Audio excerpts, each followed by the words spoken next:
I told a couple of clients this week that the progress that they signed up for absolutely is not happening because they've been drinking a couple of times since Christmas. It wasn't even planned drinks, it was just last minute going for a few drinks. You cannot be drinking alcohol every single week and expect to be making progress with your physique. It absolutely does not happen. So if you had 3 or 4 nights out over the Christmas and you've had 1 or 2 times in January where you've been drinking, you've been averaging 1 night every week for the last 6 weeks of drinking alcohol. If you're not happy with your progress, don't look any further than that.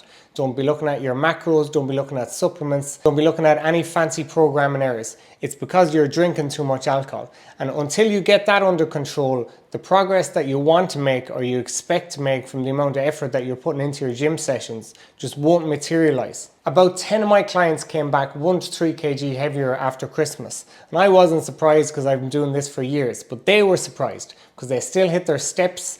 They still trained 4 times a week lifting weights. They still said their food was pretty good for most of the month and they only had 2 or 3 nights out. But 2 or 3 nights out a month is all it takes to derail your progress. Now if that happens in December, then fair enough. December is a little bit of an anomaly. You have to say yes to food, yes to alcohol, a lot more than you would on the average month of the year, especially January or February.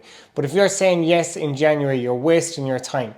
You might be able to get stronger, you might be able to make some progress if you're starting from a very low base, but the clients that I talk to are looking for special progress. The top 1% of fitness, top 1% in terms of leanness, top 1% in terms of strength and flexibility. If you're looking for really impressive results, you need to be obsessed. You need to be absolutely all in on it. And it's not going to happen having a few drinks here, having a little bit extra calories there. If your calories is supposed to be 2.2 for example, but you fuck around 1 day a week, then your calories is 2.5. And that's what most people are doing. They're saying, okay, yeah, I'm on 2,000 calories, I'm on 2,200 calories.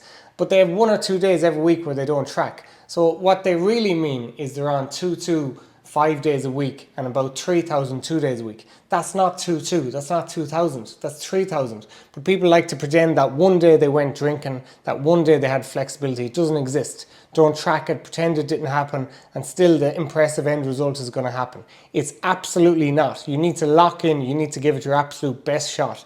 It doesn't matter if you're trying to lose 3 pounds or 30 pounds. The same level of effort is required whether you want to make a little bit of progress or a ton of progress. You have to give it your best effort. There is no people walking around out there with really impressive physiques and really top fitness levels that haven't given it a huge amount of effort. You can't fluke it and you can't fake it. Lock in and let's go.